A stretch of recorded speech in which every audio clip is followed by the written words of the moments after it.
नमस्कार दोस्तों, मैं देवेश शुक्ला आप सभी का स्वागत करता हूं आपके अपने यूट्यूब चैनल पर। मेरे प्यारे दोस्त, आज जो हमारे चर्चा का विषय होने वाला है वो एमए सेकंड सेमेस्टर के जियोग्राफी के पेपर नंबर 2 के ऊपर हम चर्चा करने वाले हैं। ठीक है, बात करें पेपर नंबर 2 का नाम यहाँ पे बताया गया है इकोनॉमिक जियोग्राफी। ये आपके पेपर नंबर 2 का नाम है। इसको हिंदी में हम आर्थिक भूगोल के नाम से भी जानते हैं। ठीक है, ये आपके एग्जामिनेशन 2023 के लिए काफ़ी ज़्यादा इंपॉर्टेंट होने वाला है। ये आपका मॉडल पेपर बनाया गया है। ठीक है, ये आपका मॉडल पेपर राष्ट्रीय शिक्षा नीति 2020 के अकॉर्डिंग तैयार किया गया है और ये आपका कोर पेपर होता है, अनिवार्य पेपर होता है। आप जिस किसी भी यूनिवर्सिटी से जियोग्राफी से अगर एमए आप कर रहे हैं तो आप वहाँ का एक बार सिलेबस उठा लीजिएगा और ज़रूर देख लीजिएगा कि क्या जो सर ने पढ़ाया पेपर नंबर 2 उसका नाम वहाँ पे इकोनॉमिक जियोग्राफी या आर्थिक भूगोल है कि नहीं है। अगर नहीं है तो पेपर नंबर 3 का नाम होगा, पेपर नंबर 4 का नाम भी हो सकता है, 1 का नाम भी हो सकता है। पता चले आप यहाँ से आंख मूंद के सर के भरोसे एकदम तैयारी करके गए कि सर ने पेपर नंबर 2 की तैयारी अच्छे से करवा रखी और जब वहाँ पर आप गए तो पता चला पेपर नंबर 2 आपका ये था ही नहीं। तो वहाँ पे एक भी क्वेश्चन आपके सामने आएंगे नहीं, तो आप कहोगे सर आपने क्या बताया था कि वहाँ पर एक भी क्वेश्चन आपका बताया हुआ आया नहीं। ठीक है, तो एक बार जरूर देख लीजिएगा। बात करते हैं, जब आपको मेरे प्यारे दोस्त पेपर मिल जाता है तो उसमें आपको टाइम 2 घंटे का दिया जाता है और जो मैक्सिमम मार्क होता है वो आपका 75 नंबर का होता है। आप सभी को पता है कि पूरे पेपर को 3 खंडों में विभाजित कर दिया जाता है। खंड आ जिसका मतलब अति लघु उत्तरीय प्रश्न हो जाता है, खंड बा जिसका मतलब लघु उत्तरीय प्रश्न और खंड सा जिसका मतलब दीर्घ उत्तरीय प्रश्न हो जाता है। ठीक है, चलिए बात करते हैं खंड आ के बारे में। तो इसमें आपको सभी प्रश्न करने रहते हैं। टोटल आपको यहाँ पे 10 प्रश्न दिए जाते हैं और प्रत्येक प्रश्नों का जवाब आपको लगभग 50 शब्दों में देना रहता है। 50 के आसपास, 50-60 भी हो सकते हो, 40 भी हो सकते हो, कोई दिक्कत नहीं है। ठीक है, और एक प्रश्न के आपको यहाँ पे 3 नंबर मिलते हैं, तो 10 × 3 बराबर टोटल आपको यहाँ पे अति लघु उत्तरीय से अगर आप 10 के 10 प्रश्न करते हैं तो आपको यहाँ पे 30 अंक प्राप्त होते हैं। ठीक है, चलिए देखते हैं। पहला का पहला प्रश्न आपके सामने यहाँ पर दिया भी गया है। पूछा जा रहा है कि आर्थिक भूगोल के बारे में आपको यहाँ पे बताना है, या आप कह सकते हैं कि आर्थिक भूगोल की आपको यहाँ पे परिभाषा देनी है। तो मेरे प्यारे दोस्त, आप यहाँ पे लिखेंगे कि आर्थिक भूगोल अर्थतंत्र के क्षेत्रीय संगठन, प्रतिरूप एवं प्रक्रिया का अध्ययन करता है। दूसरे शब्दों में हम कहें तो कह सकते हैं कि आर्थिक भूगोल मनुष्य के आर्थिक कार्यों, उत्पादन, ठीक है, आर्थिक कार्यों, उत्पादन, उपभोग, विनिमय एवं वितरण के क्षेत्रीय प्रतिरूप में प्रतिरूप एवं उसमें व्याप्त प्रतिक्रियाओं का अध्ययन प्रादेशिक अर्थतंत्र संगठन की व्याख्या के उद्देश्य से करता है। ठीक है, ये हम लोग लिखेंगे। फिर एक दो नाम भी दे देंगे, चूंकि यहाँ पे परिभाषा भी हो सकता है उसने पूछ रखा हो, तो एक दो परिभाषा भी दे देंगे। तो आप लिखेंगे मर्फी महोदय ने, किसने? मर्फी महोदय के अनुसार देखें तो उन्होंने लिखा है कि आर्थिक भूगोल मनुष्य के जीविकोपार्जन की विधियों में से में एक से दूसरे स्थान पर मिलने वाली समानता एवं विषमता का अध्ययन करता है। मतलब कह रहे हैं कि जो भी लोग अपने जीविकोपार्जन मतलब अपना जीवन यापन करने के लिए जिन भी विधियों का प्रयोग करते हैं, कई स्थानों पर लोग रहते हैं। ऐसा तो है नहीं कि एक स्थान पे सभी लोग रहते हैं। कहीं यहाँ पे थोड़े आदमी रहते हैं, थोड़े आदमी वहाँ पे रहते हैं, एक अलग अलग शहर बसाया गया है। तो वहाँ पे कहते हैं जो जीविकोपार्जन के लिए, वो अपने जीवन यापन करने के लिए वो जो जिन विधियों का उपयोग करते हैं, तो एक स्थान से दूसरे स्थान में कुछ तो समानताएं पाई जाती हैं कि वहाँ पर भी कृषि हो रही, वहाँ पर भी कृषि हो रही। कुछ विषमताएं भी पाई जाती हैं कि भाई यहाँ पे कृषि हो रही है और कृषि के साथ में यहाँ पे उद्योग भी अपना चल रहा है, किसी भी प्रकार का उद्योग हो सकता है तो वो अपना चला रहे हैं, वहाँ पे उद्योग नहीं चला रहे हैं, तो ये एक विषमता भी हो गई। तो इन्हीं का अध्ययन करना ही आपका क्या कहलाता है मेरे प्यारे दोस्त? आर्थिक भूगोल कहलाता है। ये आपके मर्फी महोदय कहते हैं, ये आपको यहाँ पे ध्यान में रखना होगा। ठीक है, चलिए इसी में आपके दूसरे नाम लिख देना अलेक्जेंडर के अनुसार। तो उन्होंने बताया है मेरे प्यारे दोस्त की आर्थिक भूगोल पृथ्वी तल पर उत्पादन, विनिमय एवं उपभोग की वस्तुओं से संबंधित मानवीय कार्यों की क्षेत्रीय विभिन्नताओं का अध्ययन करता है। मतलब कह रहे हैं जो पृथ्वी तल से जिन चीज़ों का हम उत्पादन करते हैं या विनिमय करते हैं, विनिमय का मतलब लेन देन होता है, विनिमय करते हैं या उनका हम उपभोग मतलब अपने यूज़ में लाते हैं। ठीक है, उपभोग की वस्तुओं से, जो वस्तुओं को जिनका हम प्रयोग में लाते हैं, से संबंधित मानवीय कार्यों, उनसे संबंधित जो मानवीय कार्य होते हैं मेरे प्यारे दोस्त की क्षेत्रीय विभिन्नताएं। क्षेत्रीय विभिन्नताएं मतलब कि यहाँ पे जो मानवीय कार्य हैं वो दूसरे प्रकार के हैं, यहाँ पे जो मानवीय कार्य हैं वो आपके दूसरे प्रकार के हैं। तो जो ये अलग अलग की भिन्नताएं देखनी पड़ती हैं, इन्हीं का अध्ययन जो है हमारा क्या कहलाता है मेरे प्यारे दोस्त? ये आपका आर्थिक भूगोल कहलाता है। ये किसने कहा है? तो ये आपके अलेक्जेंडर महोदय ने कहा है। ठीक है, तो आई होप ये आपको चीजें समझ में आ गई होंगी। ठीक है, चलिए सेकंड नंबर क्वेश्चन इसी में आपसे पूछ रहा है ट्रक कृषि क्या है, ट्रक कृषि के बारे में। तो ट्रक से ही आपको समझ में आ गया होगा कि गाड़ी, मोटर, ट्रक। ठीक है, उस ट्रक की बात की जा रही है। तो वहां पे लिखना होगा आपको कि नगरों में दूसरे ठीक है, नगरों में दूर जहाँ सब्जियाँ तथा फल के उत्पादन के लिए अनुकूल जलवायु दशाएं उपलब्ध होती हैं, वहाँ उन्हें उगाकर ट्रकों या प्रशीतन युक्त का मतलब कि जिनसे गाड़ियों में हम कुछ लाद सकते हैं, ठीक है, प्रशीतन युक्त गाड़ियों द्वारा नगरों में पहुंचा दिया जाता है।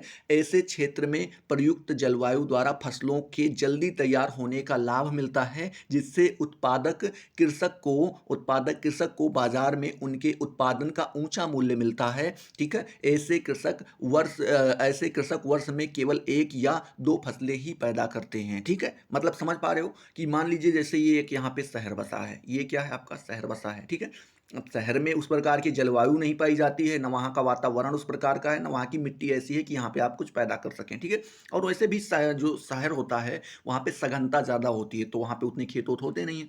तो वहाँ से कुछ दूर पे यहाँ पे मान लीजिए फलों की खेती होती है और यहाँ पे आपकी सब्जियों की खेती होती है। क्यों होती है? क्योंकि यहाँ की मिट्टी भी उस प्रकार से है, मिट्टी के लिए भी सही है, यहाँ का वातावरण भी सही है, जलवायु भी सही है। तो यहाँ पे आप क्या करते हैं, फल और सब्जी की खेती दोनों जगह पे कर रहे हैं। ठीक है, अब क्या होता है कि यहाँ पे आपने फल और खेती तैयार की, अब उनका हम क्या करेंगे, ट्रक पर या कोई ऐसी गाड़ी, कोई ऐसा संसाधन ले जाएंगे जिन पर हम सामानों को लाद सकते हैं, वस्तुओं को लाद सकते हैं, उन पे हम उनको रखेंगे और उन चीज़ों को वापस यहाँ नगरों में लाएंगे और उनका उपभोग किया जाएगा, लोगों तक वितरण करवाया जाएगा, बाजार में रखा जाएगा, वहाँ पे वो बिकेगा और लोग उसका उपभोग भी करेंगे। ठीक है, तो यही आपका जो है ट्रक कृषि कहलाता है। ठीक है, चलिए, और यहाँ पे बताते हैं कि जब ये चीज़ें अलग होती हैं, जलवायु अनुकूल होती है, तो ये समय से पहले चीज़ों को तैयार कर देते हैं और साल में इस कारण से एक एक या फिर दो फसलें ही तैयार कर पाते हैं, इससे ज़्यादा तैयार नहीं कर पाते हैं। ठीक है, तो ये आपको यहाँ पे ध्यान में रखना होगा। चलिए, अगला नंबर क्वेश्चन मेरे प्यारे दोस्त आप यहाँ से पूछ रहा है,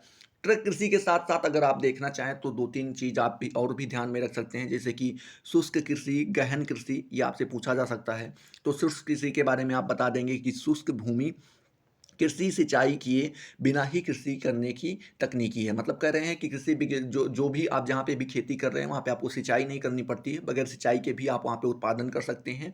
यह उन क्षेत्रों के लिए उपयोगी है जहाँ बहुत कम वर्षा होती है। ठीक है, आगे आपको लिखना होगा, इसके अंतर्गत उपलब्ध सीमित नमी को संचित करके बिना सिंचाई करके ही फसलें उगाई जाती हैं। मतलब कह रहे हैं कि जो वहाँ पे पहले से नमियाँ उपलब्ध हैं उन्हीं को हम बचा के रखते हैं और उन्हीं से हम क्या करते हैं, खेती या फिर फसलें जो हैं हम वहाँ पे उगाते हैं। ठीक है, आगे आपको लिखना होगा, वर्षा की कमी के कारण मिट्टी की नमी को बनाए रखने तथा उसे बढ़ाने का निरंतर प्रयास किया जाता है। मतलब कह रहे हैं कि वहाँ पे वर्षा की कमी होती है, इसी के कारण हम मिट्टी की नमी को किसी न किसी तरीके से बचा के रखते हैं जिससे नमी ना जाने पाए, और उसको और बढ़ाने का प्रयास करते हैं कि नमी थोड़ा बढ़ ही जाए तो और बेटर रहेगा। ठीक है, आगे आपको लिखना होगा, इसके लिए गहरी जुताई की जाती है। गहरी जुताई मतलब नीचे नमी होती है ना, तो उससे मट्टियाँ पलट जाती हैं, जो पलट जाती हैं तो नमी ऊपर आ जाती है इस तरीके से। ठीक है, और वाष्पीकरण को रोकने का प्रयत्न किया जाता है। मतलब वहाँ पे धूप कम पहुँचे, नहीं तो उन चीज़ों को क्या होगा, उन चीज़ों का वाष्प बन के वो जो नमियाँ होती हैं वो उड़ जाएंगी, तो उनको भी रोकने का प्रयास किया जाता है। इस प्रकार की कृषि विशेष रूप से भूमध्य सागरीय प्रदेशों तथा अमेरिका के कोलंबिया पठार पर की जाती है। ठीक है, तो ये आपके शुष्क कृषि के बारे में हो गया। तीसरी कृषि जो आपकी आ जाती है वो आ जाती है गहन कृषि। ठीक है, जैसे आपने ट्रक कृषि पढ़ा, शुष्क कृषि पढ़ा, वैसे ही आपसे गहन कृषि, मान लीजिए हमने आपको यहाँ पे ट्रक कृषि तो पढ़ा दिया, अब आपके क्वेश्चन में ना उसने ट्रक कृषि पूछा ना शुष्क कृषि पूछा, वो आपसे गहन कृषि के बारे में पूछ ले रहा है, तो तीनों कृषि के बारे में जानना अनिवार्य है। तो थोड़ा सा समय लगेगा, 2-3 मिनट का, 1 मिनट का लगभग, आप आराम से ये भी देख सकते हैं। गहन कृषि जिसे हम सघन कृषि के नाम से भी जानते हैं। ठीक है, कृषि उत्पादन की यह वह प्रणाली है जिसमें कम जमीन और अधिक परिश्रम, पूंजी, उर्वरक या कीटनाशक आदि डालकर अधिक उत्पादन लिया जाता है। मतलब कह रहे हैं कि जब आपके पास क्या होता है, आपने देखा होगा बहुत से जगहों पे, जैसे शहर वगैरह में आपको देखने को मिलता होगा कि बहुत कम जमीन होती है उनके पास, तो वो क्या करते हैं, नाली बनाते हैं पहले एक छोटी छोटी। ठीक है, एक नाली यहाँ बना दी, एक नाली यहाँ बना दी, अभी नाली के बीच में जगह खाली है तो यहाँ पे वो धनिया वगैरह बो देंगे। ठीक है, इस पे नाली पे क्या करेंगे, यहाँ पे भिंडी या बैगन बो देंगे। तो इस तरीके से अगर आप देखें तो एक ही खेत में वो 2 से 3, इधर धनिया उन्होंने बो रखा था, इधर मेथी बो दी। ठीक है, इधर और कुछ बो दिया, जो कुछ भी हो सका उनसे, मूली वगैरह बो दी। तो अभी देखो, 1 2 3 4 पाँच प्रकार की खेती आपने एक ही खेत में कर ली, ठीक है? 5 प्रकार की, एक तरफ बैंगन, एक तरफ भिंडी, उसके बाद यहाँ पे आपने जो है मेथी, यहाँ पे धनिया, यहाँ पे मूली वगैरह। तो इस प्रकार से आपने देखा कि थोड़े-से ज़मीन में आपने ज़्यादा खेती कर ली, तो उसी को यहाँ पे बताते हैं कि यहाँ पे परिश्रम भी ज़्यादा लगता है, क्योंकि भाई बैंगन के लिए जो है वहाँ पे खर वगैरह भी निकालना होता है, ठीक है? जो कुछ भी वहाँ पे घास-भूसे होते हैं उनको निकालना होता है, उनकी देखभाल करनी होती है, इस प्रकार से। और वहाँ पे बताते हैं पूँजी भी ज़्यादा लगती है, पैसा भी लगेगा, स्वाभाविक-सी बात है। उर्वरक या कीटनाशक आदि भी डालना पड़ता है, क्योंकि चूँकि हर पेड़ एक जैसे नहीं होते ना, सबकी प्रकृति अलग-अलग होती है, तो वहाँ पे आपको ये सारी चीज़ें भी डालनी पड़ती हैं। आगे लिखते हैं कि इसमें एक ही भूमि पर वर्ष में कई फसलें बोई जाती हैं, मतलब एक नहीं कई सारी बोई जाती हैं। यह खेती भारत में आपको, चीन में, बांग्लादेश, श्रीलंका, जापान आदि देशों में देखने को मिलेंगी, ठीक है? तो इस प्रकार से आप यहाँ पे बता पाएँगे। तीनों कृषि के बारे में आप कौन-कौन सी? ट्रक कृषि, ठीक है? पहला आपका क्या रहा मेरे प्यारे दोस्त? ट्रक कृषि, दूसरा आपका शुष्क कृषि, तीसरा आपका गहन कृषि। इन तीनों के बारे में आपको यहाँ पे बताना रहेगा, ठीक है? चलिए, अगला नंबर क्वेश्चन आपसे जो यहाँ पे पूछा जा रहा है मेरे प्यारे दोस्त, तीसरा नंबर क्वेश्चन, 1 मिनट। तीसरा नंबर क्वेश्चन आपसे पूछ रहा है सर्वत्र सुलभ पदार्थ के बारे में आपको यहाँ पे बताना है। तो यहाँ पे आप लिखेंगे कि उद्योग में प्रयुक्त होने वाली वह कच्ची सामग्री जो हर जगह आसानी से मिल जाती है तथा जिनका मूल्य हर जगह समान होता है, सर्वत्र सुलभ पदार्थ कहलाते हैं। मतलब कह रहे हैं कि आप कोई भी उद्योग कर रहे हैं, उसको उद्योग को करने के लिए आपको कच्चे माल की आवश्यकता पड़ेगी, कच्ची सामग्री की आवश्यकता पड़ेगी। आप कुछ भी बना रहे हो, ठीक है? मान लीजिए आपके पास कपड़े की फैक्ट्री है, तो आप ऊन वगैरह की या फिर धागे की जो है धागा ढूँढेंगे, ठीक है? या आप कोई भी फैक्ट्री आप कोई भी चालू करेंगे तो वहाँ पे आपको कच्चे माल की आवश्यकता पड़ेगी। तो वो कच्चा माल जो हर जगह पे आसानी से मिल जाता हो और सभी जगह पर उनका मूल्य समान हो। मतलब ऐसा नहीं कि आपने यहाँ पे 150 में खरीदा और अलग शहर में जा रहे हैं तो वहाँ पे आपको 250 में मिल रहा है, अगले शहर में जा रहे हो तो वहाँ पे आपको ₹50 में ही मिल जा रहा है। सब जगह पे एक समान हो, उन्हीं को हम सर्वत्र सुलभ पदार्थ कह देते हैं, ठीक है? पदार्थ से यहाँ पे आप 3 चीज़ें और भी रख सकते हैं, स्थानीय पदार्थ और शुद्ध पदार्थ। क्या? स्थानीय पदार्थ और शुद्ध पदार्थ, इसके बारे में भी आप जान लीजिए। हो सकता है आपसे पूछ ले, तैयारी हम लोगों को अच्छी से करके रखनी चाहिए, क्योंकि आपको पता है ना कि हमें अपने दुश्मन को कमज़ोर नहीं समझना चाहिए। हो सकता है हमने आपको यहाँ पे सर्वत्र सुलभ पदार्थ पढ़ाया, उसने स्थानीय पदार्थ के बारे में पूछ लिया या शुद्ध पदार्थ के बारे में पूछ लिया या तीनों के बारे में पूछ लिया, तो आपने कहा सर ने तो एक पदार्थ के बारे में पढ़ाया था। तो इस प्रकार से हम दोनों तीनों के बारे में यहाँ पे पढ़ के रखेंगे, ठीक है? अब बात करते हैं स्थानीय पदार्थ के बारे में। तो यहाँ पे आप लिखेंगे कि उद्योग में प्रयुक्त होने वाली वह कच्ची सामग्री जो किसी स्थान विशेष पर पाई जाती है, स्थानीय पदार्थ कहलाती है। मतलब कह रहे हैं इस प्रकार की उद्योग में प्रयुक्त होने वाली ऐसी सामग्री, कच्ची सामग्री या ऐसा कच्चा माल जो केवल एक ही स्थान पे मिलता हो। मान लीजिए उत्तर प्रदेश में ही मिल रहा है, अलग आप जाओगे तो नहीं मिलेगा। जम्मू कश्मीर में ही मिल रहा है, कर्नाटक में ही मिल रहा है, केरला में ही मिल रहा है, पश्चिम बंगाल में ही मिल रहा है। तो इस प्रकार से वो केवल एक जगह पे पाया जाता है और दूसरे जगहों पे नहीं पाया जाता है, तो उसको हम स्थानीय पदार्थ के नाम से जानते हैं, ठीक है? चलिए, तीसरा जो पदार्थ आपका आ जाता है शुद्ध पदार्थ, ये भी आपका मोस्ट इंपॉर्टेंट क्वेश्चन है, ये पूछा जाता है हर बार लगभग। तो इसके बारे में भी आप जान लीजिए कि उद्योग में प्रयुक्त होने वाली वह कच्ची सामग्री जिनका वजन उत्पादन प्रक्रिया में घटता नहीं है, ठीक है? घटता नहीं है बल्कि एक समान रहता है, शुद्ध पदार्थ कहलाते हैं। मतलब कह रहे हैं कि वह कच्ची सामग्री, मान लीजिए आपने 10 किलो कोई कच्ची सामग्री खरीदी उन चीज़ों को बनाने के लिए। अब आपने जब उसको बना के तैयार किया तो भी वो 10 किलो की ही रहेगी, वो कम नहीं होगी, उससे कोई खराब चीज़ें नहीं निकलती हैं, तो उसको हम क्या कह देते हैं? शुद्ध पदार्थ कह देते हैं। ये आपको यहाँ पे ध्यान में रखना होगा, ठीक है? चलिए, अगला प्रश्न आपसे यहाँ पे मेरे प्यारे दोस्त पूछ रहा है, क्या पूछ रहा है? उद्योगों के प्रकार के बारे में आपको यहाँ पे बताना है। तो यहाँ पे आप मेरे प्यारे दोस्त लिखेंगे कि उद्योगों के वर्गीकरण के कई आधार हैं, एक आधार नहीं कई आधार हैं। पूंजी के आधार पे आप उनका वर्गीकरण कर सकते हैं, उत्पादन के आधार पर वर्गीकरण कर सकते हैं, आकार के आधार पर और प्रयुक्त तकनीकी के आधार पर भी आप उद्योगों का वर्गीकरण कर सकते हैं, ठीक है? लेकिन हम जो यहाँ पे बात करेंगे वो बात करेंगे कच्चे माल के आधार पर उत्पादन, कच्चे माल तथा उत्पादन के आधार पर उद्योगों का वर्गीकरण यहाँ पे हम करेंगे। तो ये 2 प्रकार के होते हैं। पहला तो आपका आ जाता है भार हास्यमूलक उद्योग, भार हास्यमूलक उद्योग, ये आप यहाँ पे लिखेंगे।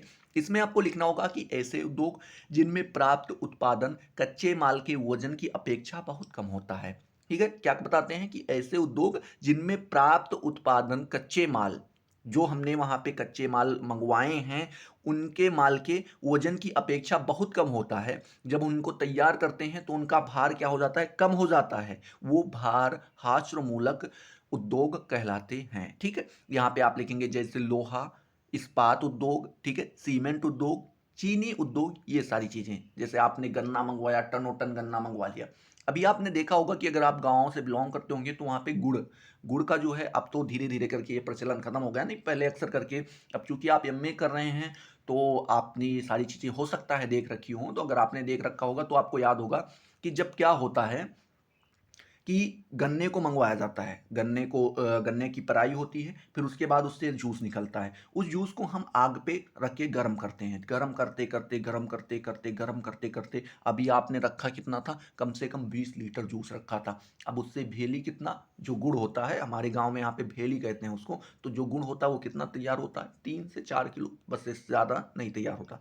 तो अभी आपने देखा हाईएस्ट 3-4 किलो रहता है कि 20 लीटर हमने रखा हो 3-4 किलो। तो इस प्रकार से क्या होता है कि जितना आप कच्चा माल वहाँ पे डालते हैं, वो क्या होता है वहाँ पे हमें उतने उस अनुपात में जो है हमें क्या चीज़ें नहीं प्राप्त होती हैं, कम हो जाती हैं। ऐसे उद्योग कच्चे माल के स्रोतों के समीप स्थापित होते हैं। ये क्या होते हैं? कच्चे माल की जगह पर ही स्थापित कर दिए जाते हैं, जहाँ पे कच्चा माल निकलता है वहीं पे उसको बना दिया जाता है, ठीक है? चलिए, अगला दूसरा नंबर जो आप यहाँ पे लिखेंगे वो लिखेंगे गैर भार हास्यमूलक उद्योग, गैर भार हास्यमूलक उद्योग। इसके बारे में आप लिखेंगे कि ऐसे उद्योग जिनमें प्रयुक्त कच्चा माल और पर्याप्त उत्पादन के भार में बहुत अंतर नहीं होता है। मतलब कह रहे हैं कि जिस प्रकार से आपने कच्चे माल को मंगवाया था, उद्योग में जब आप उसको ले गए, वहाँ पे आपने उन चीज़ों को अच्छे से तैयार किया और जब वहाँ से आपने निकाला तो पता चला कि जितना भार था लगभग उतना ही है, थोड़ा बहुत का अंतर आया होगा, बहुत ज़्यादा अंतर नहीं आता है। उसे गैर भार हास्यमूलक उद्योग कहते हैं, जैसे कि वस्त्र उद्योग। ठीक है, क्या वस्त्र उद्योग, जैसे आपने धागा मंगवाया, 5 किलो धागा मंगवा लिया। अभी 5 किलो का आप स्वेटर बनाएंगे तो 5 किलो का ही स्वेटर आपको मिलेगा, 5 किलो से थोड़ा कम हो सकता है, पर ज़्यादा ही हो सकता है। तो वहाँ पे आपको पूरा का पूरा मिल जाता है, ठीक है। चलिए, अगला नंबर प्रश्न आपसे पूछ रहा है भूमंडलीकरण के बारे में, ठीक है। भूमंडलीकरण के बारे में आपको यहाँ पे बताना है, तो आप मेरे प्यारे दोस्त लिखेंगे कि प्रत्येक देश का अन्य देशों के साथ वस्तु सेवा, ठीक है, पूंजी तथा बौद्धिक संपदा का, क्या मेरे प्यारे दोस्त, बौद्धिक संपदा का अप्र अप्रतिबंधित आदान प्रदान ही वैश्वीकरण कहलाता है, ठीक है। वैश्वीकरण क्या कहलाता है? वैश्वीकरण को ही भूमंडलीकरण कहते हैं। तो क्या होता है कि एक देश से दूसरे देश में कुछ सेवाएं जो हैं, वस्तु सेवाएं उपलब्ध कराई जाती हैं, पूंजियों का लेन देन होता है, ठीक है। बौद्धिक संपदा का भी क्या होता है, आदान प्रदान होता है। तो वो क्या होता है, अप्रतिबंधित रूप से, मतलब उस पर कोई रोक टोक नहीं होता है। जितना आपको चाहिए आप ऑर्डर कीजिए, आपके यहाँ पे पहुँचा दिया जाएगा, आप आराम से पैसा दे दीजिए उनको, या उसके बदले में कोई आप सामान दे देते हैं, तो वो उस प्रकार से कार्य होता है, ठीक है। आगे आपको लिखना होगा वैश्वीकरण तभी संभव है जब ऐसे आदान प्रदान के मार्ग में किसी देश द्वारा अवरोध उत्पन्न नहीं किया जाए, ठीक है, और इन्हें कोई ऐसी अंतर्राष्ट्रीय संस्था संचालित करे जिसमें सभी देशों का विश्वास हो। मतलब ये होता है कि मान लीजिए अभी आपने देखा होगा कि भारत का नक्शा कुछ इस प्रकार से यहाँ से होकर के ऐसे है, और यहाँ पे आपका मतलब नहीं बन पाया है थोड़ा अपने हिसाब से। यहाँ पे आपका क्या है मेरे प्यारे दोस्त, यहाँ पे आपका जो है क्या बोलते हैं, बांग्लादेश है, और यहाँ पे आपका पाकिस्तान है। अब मान लीजिए पाकिस्तान को कोई सामान बांग्लादेश में भेजना है तो किधर से जाएगा? भारत के रास्ते से ही तो होकर जाएगा। अब भारत के रास्ते से होकर के जाए, भारत कह दे भैया हम नहीं ले जाने देंगे, फिर इसको क्या करना पड़ेगा? फिर ये यहाँ से अफगानिस्तान जाएगा, अफगानिस्तान से चाइना जाएगा, और चाइना से फिर भी इसको आने के लिए यहाँ पर क्या भारत के कुछ हिस्सों से असम वगैरह से होकर के गुजरना पड़ेगा। अगर यहाँ से भी नहीं गुजरा है तो फिर इधर से निकल जाएगा म्यांमार, म्यांमार से घूमते हुए नीचे से ऐसे बंगाल की खाड़ी से होकर बांग्लादेश, तो इसको बहुत ज़्यादा लंबा पड़ जाएगा। तो जो चीज़ें यहाँ पे 1 रुपये की थी वही चीज़ें यहाँ पे 100 रुपये की हो जाएंगी, इतना घूमना पड़ेगा। तो इस प्रकार से बता रहे हैं कि कोई ऐसी अंतर्राष्ट्रीय संस्था बनाई जाए जिसमें सभी देश के लोग हों, ठीक है, और वहाँ पर कुछ नियम तैयार किए जाएं और जिन पर सभी देशों का विश्वास भी हो, ठीक है। लिखते हैं कि समान नियम के अनुशासन में रहकर जब सभी देश अपने व्यापार और निवेश का संचालन करते हैं, स्वाभाविक रूप से वह एक ही धारा में प्रवाहित होते हैं, और वही वैश्वीकरण है। मतलब बताते हैं कि वहाँ पे लोग बैठे हैं, वो कुछ नियम तैयार करें, उस नियम को सभी दो देश माने, ठीक है, आदान प्रदान में किसी भी प्रकार की किसी को दिक्कत ना हो, ठीक है, उसी को हम यहाँ पे भूमंडलीकरण या वैश्वीकरण कह देते हैं। आगे लिखते हैं वैश्वीकरण के 4 अंग हैं। कितने अंग हैं प्यारे दोस्त? 4 अंग हैं। पहला अंग जो बताया गया है वो बताया गया है कि व्यापार अवरोधक को कम करना। पहला इसका कार्य क्या होता है मेरे प्यारे दोस्त?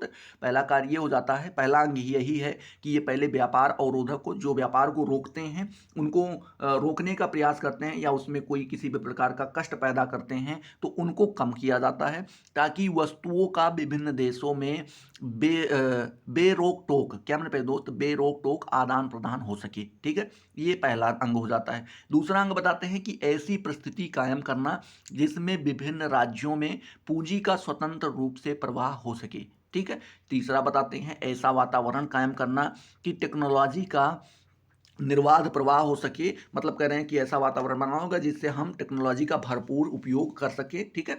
पांचवा और चौथा अंग जो है मेरे प्यारे दोस्त वो आपका है कि विकासशील देशों की दृष्टि से कम महत्वपूर्ण नहीं, मतलब बताते हैं कि विकासशील देशों की दृष्टि से कम महत्वपूर्ण नहीं, क्या महत्वपूर्ण नहीं है? ऐसा वातावरण कायम करना। ऐसा वातावरण कायम करना ये कम महत्वपूर्ण नहीं होता है जिसमें विश्व के विभिन्न देशों में श्रम का निर्बाध प्रवाह हो सके, ठीक है। तो इस प्रकार से आप इसके बारे में जानकारी दे सकते हैं, ठीक है। किसके बारे में प्यारे दोस्त? तो भूमंडलीकरण के बारे में। अगला नंबर प्रश्न आपसे पूछ रहा है परिवहन लागत के बारे में बताना है। क्वेश्चन से ही आपको पता चल जा रहा होगा परिवहन लागत के बारे में, मतलब यहाँ पे आपसे ये पूछ रहा है कि कोई भी सामान जब आप एक स्थान से दूसरे स्थान पर, मान लीजिए इस मार्केट से आप इस मार्केट तक ले जा रहे हैं, तो यहाँ से यहाँ तक ले जाने में आपको किसी ना किसी भी प्रकार के साधन का उपयोग करना पड़ेगा। ऐसा तो है नहीं कि अगर आप पीठ पे भी लदवा के मजदूरों को ले जाते हैं तो भी उसको आप पैसा देना पड़ेगा, या किसी भी प्रकार का ट्रक, बस या कोई भी वस्तु, कोई भी इस प्रकार का संसाधन जो सामानों को एक स्थान से दूसरे स्थान तक ले जा सकते हैं, जब उसका आप प्रयोग करेंगे तो उसके लिए आपको कुछ खर्चा देना पड़ेगा। ऐसा तो है नहीं कि फ्री में हो जाएगा, ठीक है। फ्री में तो काम होता नहीं है, तो आपको जो वो खर्चा देना पड़ता है मेरे प्यारे दोस्त, वही आपका क्या कहलाता है? वही आपका परिवहन लागत कहलाता है। अगर आप इसको जो है किताबी भाषा में लिखना चाहें तो आप लिख सकते हैं कि व्यापारिक माल या औद्योगिक कच्चे मालों की ढुलाई या उत्पादन सामग्रियों के परिवहन में लगने वाले व्यय को ही परिवहन लागत कहते हैं, ठीक है। इसमें अगर आप और बढ़ा के लिखना चाहें तो लिख सकते हैं कि व्यापार में परिवहन लागत बड़ा महत्व होता है। क्या होता है? इसका बड़ा महत्व होता है। व्यापारी अपने माल को व्यापारी अपने माल को सस्ते मार्ग के द्वारा भेजना चाहता है। किसके द्वारा? सस्ते मार्ग के द्वारा भेजना चाहता है। यह आवश्यक नहीं कि छोटा मार्ग सदैव सस्ता है, मतलब बताते हैं ये जरूरी नहीं कि किसी ने दो है, एक तो आपको यहाँ से घूम कर ऐसे ऐसे करके यहाँ से जाना पड़ा, ये आपका काफ़ी ज़्यादा लंबा पड़ गया, ठीक है, और एक यहाँ से, तो जरूरी नहीं कि जो ये आपका छोटा रास्ता है ये आपका सस्ता पड़े, ठीक है। क्या होता है कि ये सस्ता पड़े। आगे लिखते हैं क्यों? क्योंकि किसी सीधे मार्ग में प्राकृतिक बाधाएं हो सकती हैं। अगर आपको सीधे मार्ग में देखें तो कई सारी बाधाएं आपको प्राकृतिक देखने को मिलेगी। कभी कभी छोटा मार्ग अधिक खर्चीला हो जाता है क्योंकि इसमें बाधाओं को दूर करने के लिए अधिक खर्चा करना होता है, जैसे पर्वतीय भागों को पार करने के लिए सुरंग या पुल बनाना, ठीक है। ऐसे में दूसरी दूरी वाला लंबा मार्ग अधिक उपयोगी होता है। मतलब बता रहे हैं कि अभी आप मान लीजिए शॉर्टकट है और यहाँ पर एक पर्वत होता, ये मान लो पर्वत है। अब इस पर्वत को पार करने के लिए आपको क्या करना पड़ेगा? घूम कर ही तो जाना पड़ेगा। तो आप यहाँ से घूमे, ये सीधा यहाँ हो गए और ये शॉर्टकट थोड़ा कम पड़ता। तो ये आप अगर यहाँ पे सुरंग बनवाते हैं या पुल का निर्माण करवाते हैं तो ये आपका ज़्यादा खर्चा पड़ जाएगा। तो इसलिए आपका ये जो लंबा वाला मार्ग है ये काफ़ी ज़्यादा उपयोगी हो जाता है, ठीक है। तो इस प्रकार से आप परिवहन लागत के बारे में भी बता पाएंगे। चलिए अगला नंबर क्वेश्चन मेरे प्यारे दोस्त आपसे यही पूछ रहा है। क्या पूछ रहा है? कि नौगम्य नहर के बारे में यहाँ पे आपको बताना है, ठीक है। ये एक प्रकार की नहरें होती हैं, ठीक है। कोई भी नहर नौगम्य नहर हो सकती है, बशर्ते उसमें कुछ शर्तें होती हैं, अगर वो शर्तों का वो पालन कर रही हो, ठीक है। चलिए क्या शर्तें होती हैं तो आपको यहाँ पे लिखना होगा, किसी जल निकाय जैसे कि एक नदी, नहर, झील, ठीक है, को नौगम्य उस स्थिति में कहा जाता है। कुछ स्थिति होती है जिसको हम ध्यान में रख करके उसको नौगम्य कहते हैं। कब मेरे प्यारे दोस्त? जिसकी गहराई, चौड़ाई और उसकी गति इतनी हो कि कोई जलयान इसे आसानी से पार कर जाए, ठीक है, तभी उसको हम क्या कहेंगे? नौगम्य नहर कहेंगे। आगे लिखते हैं कि राह में आने वाली बाधाएं जैसे चट्टाने और पेड़, क्या मेरे दोस्त, चट्टाने और पेड़ ऐसे हों कि उनसे बचकर निकला जा सके। मतलब बता रहे हैं कि मान लीजिए ये नहर को बनी है, ये आपकी नहर गई है, ये क्या गई है? नहर गई है। अभी मान लीजिए यहाँ पे आपका एक चट्टान पड़ जा रहा है, क्या एक चट्टान पड़ गया, अभी आपको नाव लेकर के निकलना है, तो कम से कम इतना जगह हो कि आप उस चट्टान को थोड़ा सा किनारे करके आराम से नाव निकाल सकें। या यहाँ पे आपको कोई पेड़ देखने को मिल जा रहा है, यहाँ पे कोई एक पेड़ है छोटा सा, तो उसके बगल से आप उन चीज़ों को निकाल सकें, इतना रास्ता हो, तो उसको हम क्या कह देते हैं मेरे प्यारे दोस्त, नौगम्य नहर का नाम दे देते हैं। ठीक है, चलिए आगे आपको अगला लिखना होगा मेरे प्यारे दोस्त। यहाँ पे पूछा गया है स्वेज नहर के बारे में। ठीक है, स्वेज नहर के बारे में पूछा गया है, और स्वेज नहर के साथ साथ हम पनामा नहर के बारे में भी बात करेंगे, क्योंकि दोनों नहरें जो है आपस में। चलिए स्वेज नहर के बारे में बात करते हैं, पनामा नहर के बारे में फिर कभी बात कर लेंगे अच्छे से। तो स्वेज नहर के बारे में बात करते हैं। स्वेज नहर लिखेंगे कि आप स्वेज नहर भूमध्य सागर और लाल सागर के बीच स्थित है। कहाँ कहाँ पर है? भूमध्य और लाल सागर के बीच स्थित है।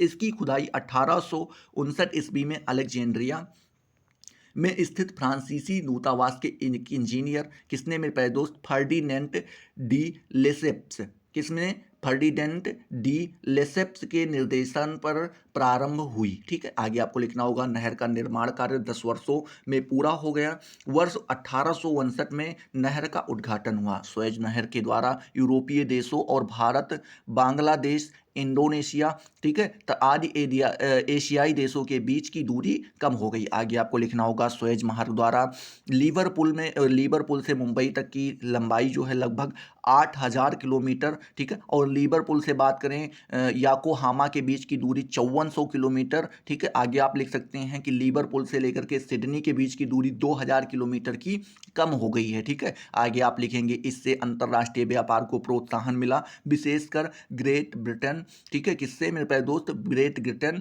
और कॉमनवेल्थ देशों के बीच जो है व्यापार में काफ़ी ज़्यादा वृद्धि हुई। तो इस प्रकार से आप इसके बारे में यहाँ पे आप लिख पाएंगे। अगला क्वेश्चन आपसे पूछ रहा है संसाधन के बारे में, तो यहाँ पे आप लिखेंगे कि मानव द्वारा आकलित और भरोसा किया हुआ किसी वस्तु या पदार्थ का वह गुण या क्षमता, मतलब कह रहे हैं कोई किसी मानव द्वारा आकलित मतलब कुछ अनुमान लगाया गया हो कि इतना हो सकता है, आकलित, ठीक है, और भरोसा किया हुआ, भरोसे पे रख दिया जाए कि उसने बता दिया इतना है तो आपने मान लिया। ठीक है, भरोसित किसी वस्तु या पदार्थ का, कोई भी वस्तु हो सकती है या पदार्थ हो सकता है, वह गुण या क्षमता, उसकी कोई कोई गुण हो सकता है या क्षमता, और कार्य या संक्रिया जो मानवीय परिसंपत्ति बन जाता है, जो क्या हो जाता है, मानवीय परिसंपत्ति। मानवीय परिसंपत्ति का मतलब ये हुआ कि मानव लोग उसको अपने उपयोग में लाने लगते हैं, वही आपका संसाधन कहलाता है। ठीक है, इस प्रकार से आप संसाधन का लिख पाएंगे। आगे अगर आप लिखना चाहें तो लिख सकते हैं वह पदार्थ या वस्तु या ऊर्जा स्रोत, वह पदार्थ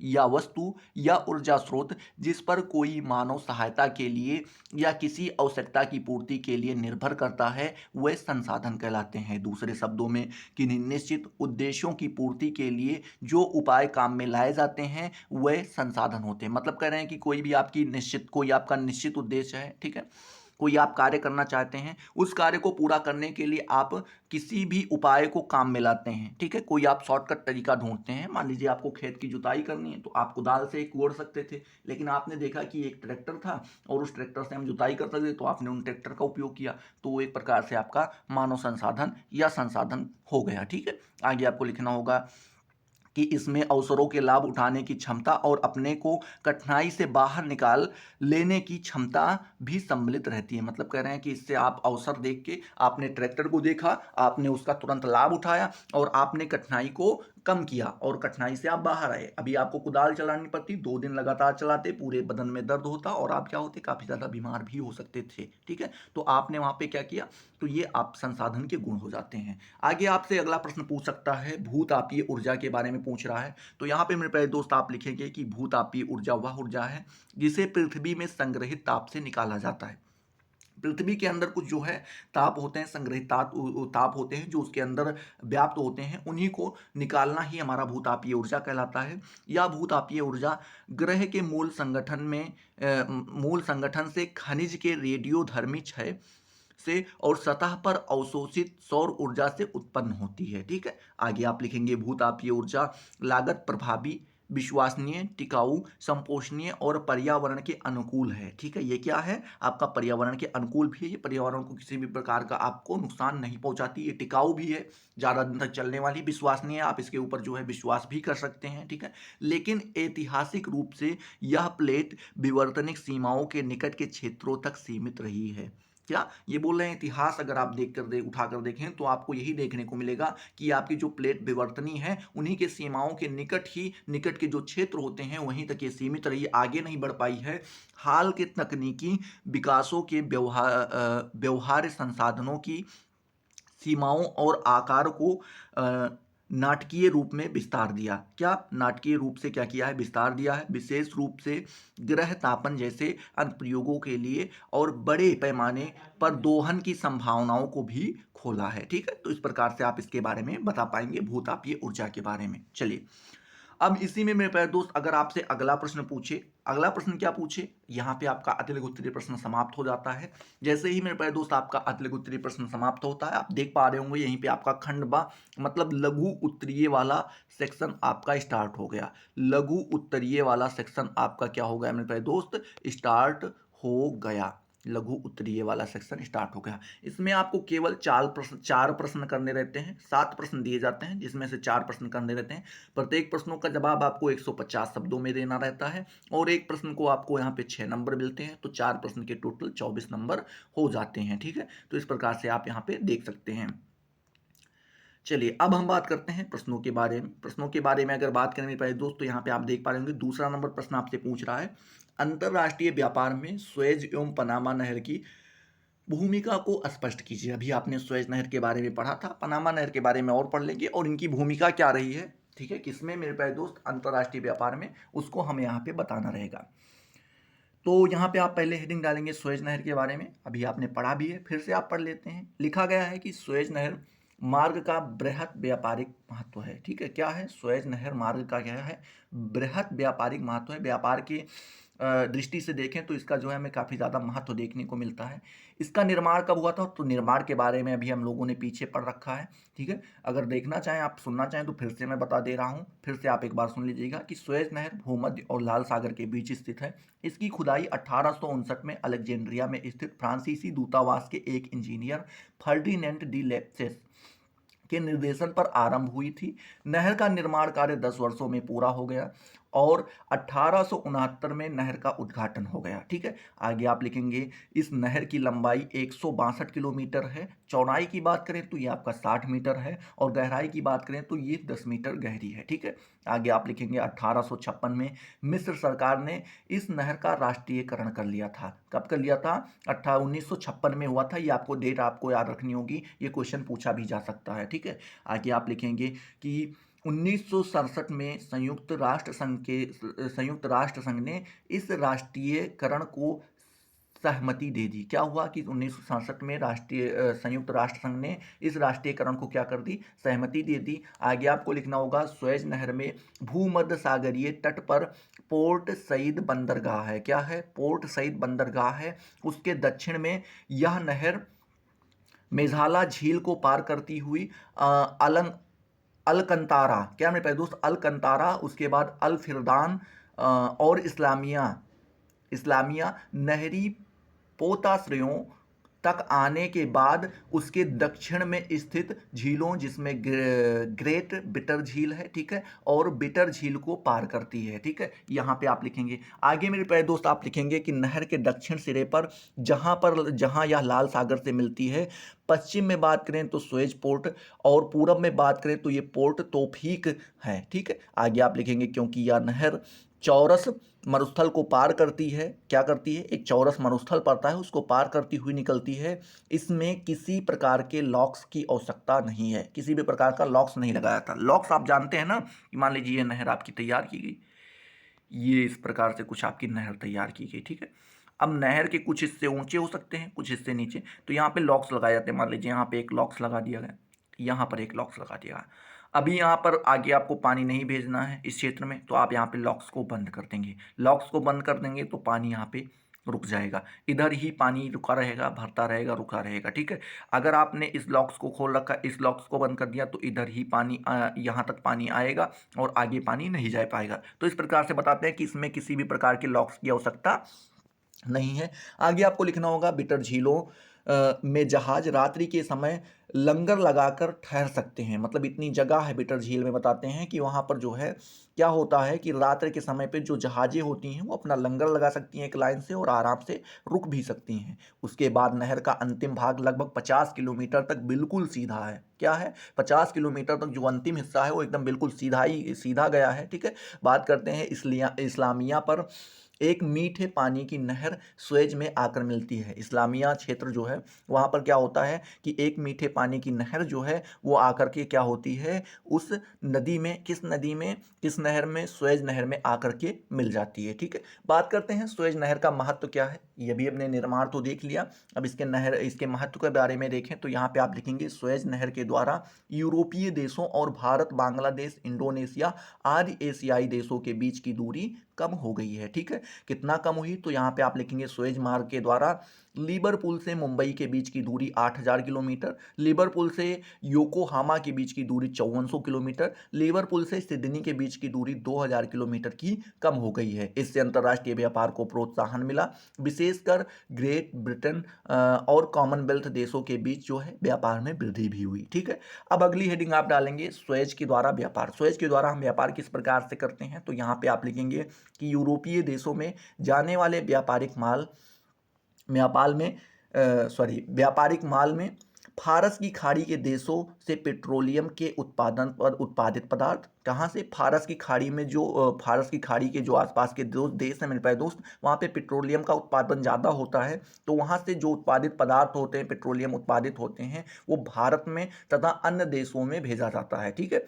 क्या होता है कि भारत या अन्य देशों से धातुएं, मैग्नीज, अभ्रक, टिन आदि खनिज पदार्थ, रबर, चाय, जूट, ठीक है, जूट का सामान, कपास, सूती वस्त्र, मांस, ऊन, नारियल, वनस्पति तेल, चमड़ा और खालें, उसके बाद सागवन की लकड़ी, ठीक है, काफ़ी, मसाले आदि होते हैं। ये दोनों क्या होते हैं? आपस में आदान प्रदान किए जाते हैं, बदले जाते हैं। आगे आपको लिखना होगा यूरोप से आने वाले माल, यूरोप से कुछ माल भी आते हैं। वहाँ से आते हैं क्या? लौह इस्पात, ठीक है, मशीनें, रेलवे का सामान, मोटर गाड़ियाँ, रासायनिक पदार्थ, उर्वरक, वस्त्र, मोटर कार आदि विभिन्न प्रकार की निर्मित सामग्री जो है वहाँ पे होती हैं। ठीक है। तो इस प्रकार से आप यहाँ पे लिख पाएंगे। चलिए, अब यहाँ पे हम दूसरा बात करेंगे पनामा नहर के बारे में। तो आप लिखेंगे पनामा नहर, हेडिंग डालेंगे और यहाँ पर मेरे प्यारे दोस्त आप लिखेंगे कि पनामा नहर जो है वो अटलांटिक महासागर, क्या मेरे प्यारे दोस्त, अटलांटिक महासागर और पैसिफिक महासागर को मिलाती है। क्या करती है? अटलांटिक महासागर और पैसिफिक सागर को मिलाती है। इस नहर का उद्घाटन 15 अगस्त 1914 को हुआ था। यद्यपि पनामा नहर को बनाने का विचार तो 16वीं शताब्दी में आरंभ हुआ था, पर इस नहर को बनाने की योजना में क्रियान्वित होने में बहुत वर्ष लग गए। मतलब कह रहे हैं इसका जो चर्चा तो स्टार्ट हो गई थी 16वीं शताब्दी से ही, लेकिन इसकी जो शुरुआत हुई वो उसमें काफ़ी ज़्यादा समय लग गया। इसका मुख्य कारण यह था कि पनामा थल संयोजक की भूमि पर्वतीय थी। क्या थी? वहाँ पे काफ़ी ज़्यादा पर्वत वगैरह पाए जाते थे, पर्वत पठार पाए जाते थे, इस कारण से उसमें काफ़ी ज़्यादा समय भी लग गया। आगे आप लिखेंगे और उसकी बाधाओं को दूर करने के लिए नहर में कई स्थानों पर लॉक्स बनाने पड़े थे। मतलब जैसे मान लीजिए पर्वतीय स्थान है तो ऐसा है नहीं कि इस प्रकार से एकदम सीधा ही हो सकता है इस स्थान पे थोड़ा ऊंचा चला हो, यहाँ पे थोड़ा नीचे हो, फिर यहाँ पे थोड़ा ऊंचा हो गया हो, फिर नीचे हो गया हो। तो इस प्रकार से जहाँ तक ऊंचा था वहाँ पे एक लॉक्स आपको लगाना पड़ेगा, फिर नीचे नीचे वाले में लॉक्स लगाना पड़ेगा, फिर ऊंचे ऊंचे वाले में लॉक्स लगाना पड़ेगा। तो इस प्रकार से वहाँ पर जो है नहर बनाने के पनामा नहर बनाते वक्त वहाँ पे कई सारे लॉक्स लगवाने पड़े थे। ठीक है।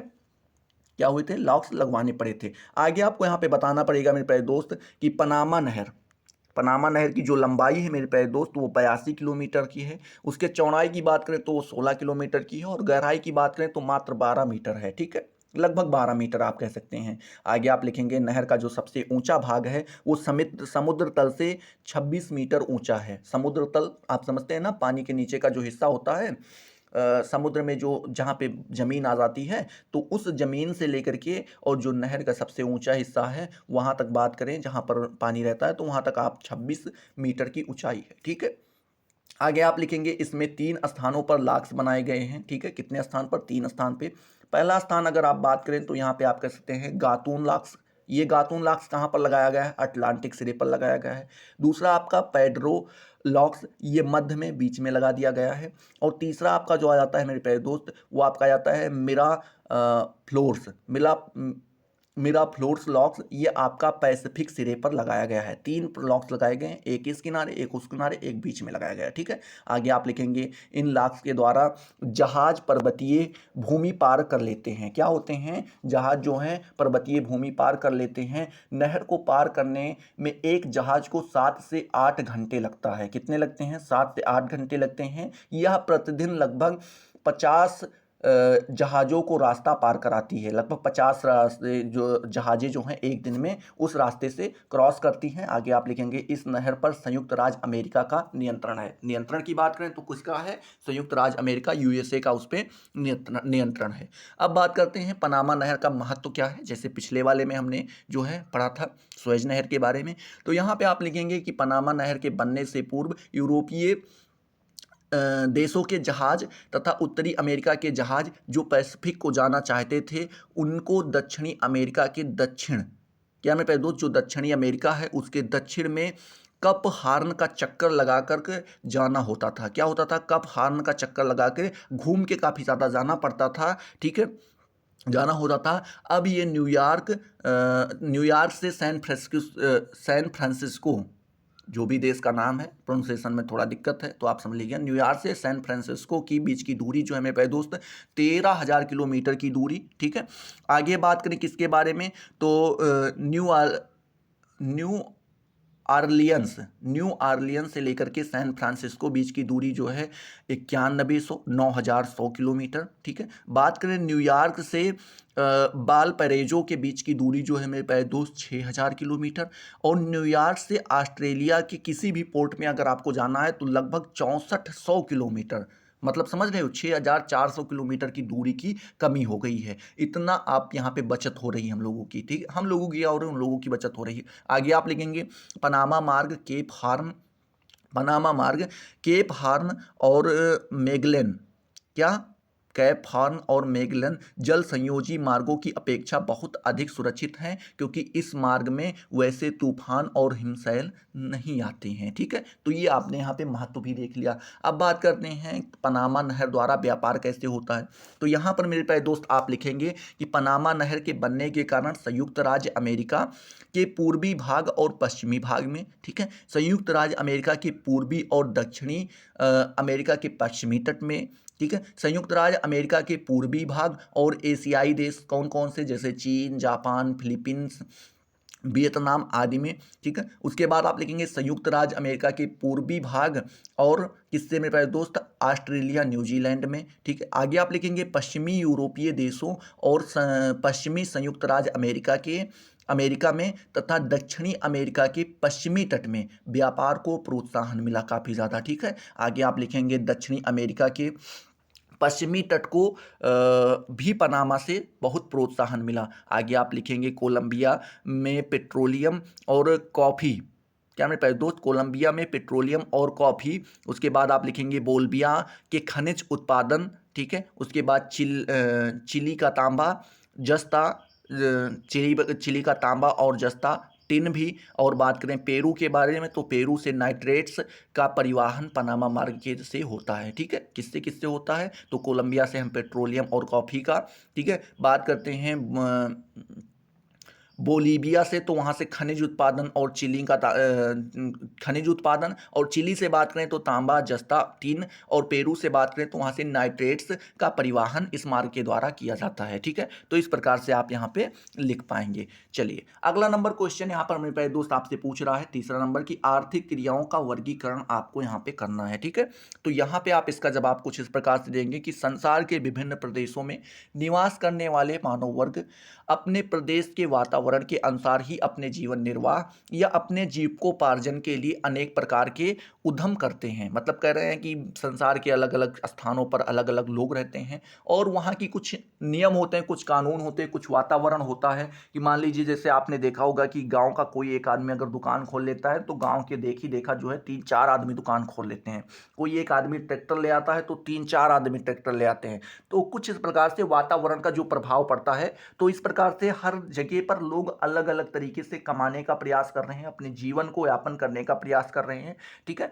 तो वहाँ का एक अपना एक पैटर्न बन जाता है, ठीक है। आपके गांव में किसी ने, एक आदमी ने ट्रक मंगवा लिया, उससे पैसा कमा रहा है, तो अब गांव के 3-4 लोग ट्रक रख रहे हैं, ठीक है। तो इस प्रकार से वहाँ का एक पैटर्न बन जाता है।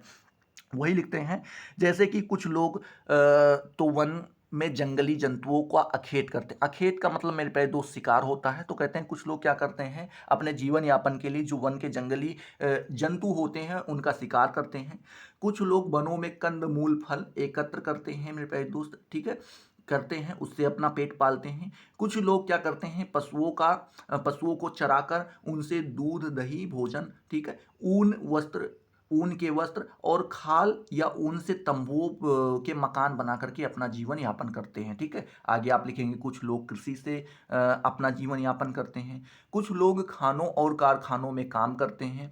कुछ लोग रेलगाड़ियां, मोटर गाड़ियों, ट्रकों आदि पर काम करते हैं, ठीक है। तो इस प्रकार से आप यहाँ पे लिखेंगे। फिर आगे आप लिखेंगे जीविकोपार्जन तथा जीवन यापन के लिए की जाने वाली आर्थिक क्रियाओं या उद्यमों को व्यवसाय या पेशा कहते हैं। क्या कहते हैं, व्यवसाय या पेशा कहते हैं। व्यवसायों को निम्न 4 वर्गों या श्रेणियों में विभाजित किया जाता है।